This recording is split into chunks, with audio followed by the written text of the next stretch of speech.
বাগদান সম্পন্ন করলেন কণ্ঠশিল্পী তানজিব সারোয়ার, কনে সেনা কর্মকর্তা সাবা সানজিদার রহমান।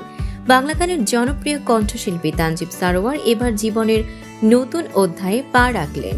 বাগদান সম্পন্ন করেছেন তিনি, আর কনে হলেন বাংলাদেশ সেনাবাহিনীর কর্মকর্তা সাবা সানজিদার রহমান। 10 অক্টোবর শুক্রবার ঢাকার ক্যান্টনমেন্টের সিএসডি এলাকায় দুই পরিবারের উপস্থিতিতে অনুষ্ঠিত হয় বাগদানের অনুষ্ঠান। আয়োজনটি ছিল একেবারেই পারিবারিক, যেখানে ঘনিষ্ঠজন ও স্বজনরা অংশ নেন।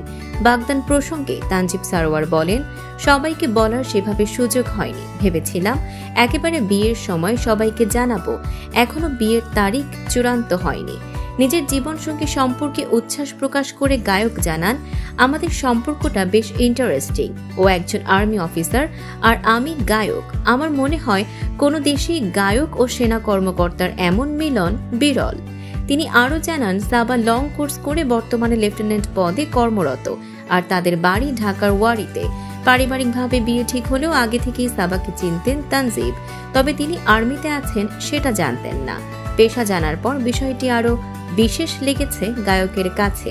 প্রসঙ্গত 2011 সালে সঙ্গীত জগতে আনুষ্ঠানিকভাবে যাত্রা শুরু করেন তানজিব সারোয়ার। তার জনপ্রিয় গানগুলোর মধ্যে রয়েছে ডুবে ডুবে, দিল আমার, কি মায়া সহ আরও অনেক হিট গান। গান থেকে এবার জীবনের সুরে নতুন এক অধ্যায়ের সূচনা করলেন প্রিয় গায়ক তানজিব সারোয়ার। এমনই সব চমকপ্রদ খবর পেতে ফলো করুন আমাদের ফেসবুক পেজ CB24 TV এবং সাবস্ক্রাইব করুন YouTube channel CB24 TV official.